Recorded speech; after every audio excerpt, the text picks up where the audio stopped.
Ano po mensahe nyo para sa mga nakikinig mo ngayon? Masasabi ko lang, tawa tayo, tawa.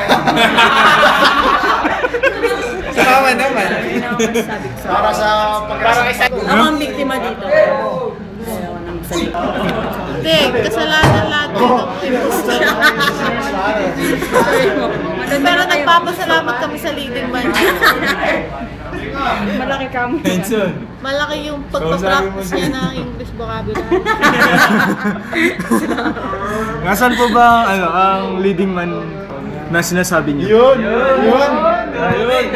Ito po ba? Ayaw pong pakita ng leading man niyo po eh. Eh kasi hindi pa showing. Hindi pa showing yung next week pa. Next attraction pa yun. Ano po ba masasabi niyo po dun sa tinuturong kayo daw po ang leading man?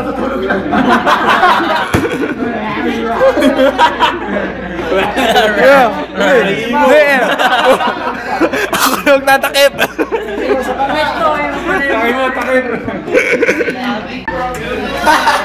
Ano po masasabi niyo po sa pagtatanggol niyo po sa biktima? Ang masasabi ko lang ay inosente. At ang mga banat ng kanyang kaaway ay masyadong pambata.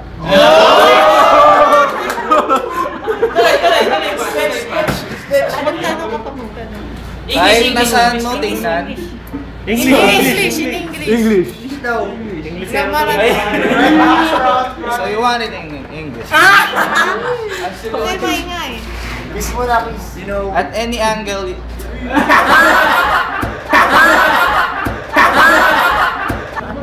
About the case, it was really very easy. Sigurado po ba kayo mananalo po kayo sa kaso? Yes, we are really very sure that we will win.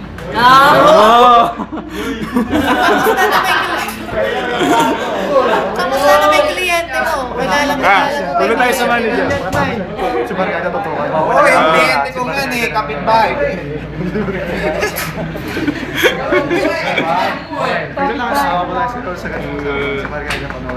Total, nandito po tayo sa ganitong usapan. Ay, si Margada po ay nanonood ng ball.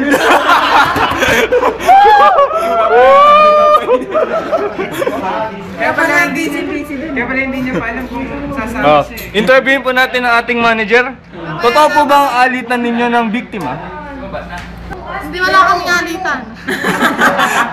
Mali po pala na interview ko. Mali ka. Ano po masasabi niyo sa lawyer niyo? Magaling po ba? Oo, sobrang galing niya. Nai-love na nga ako sa sobrang Di po kaya siya ang pinagtalunan niyo ng inyong leading man?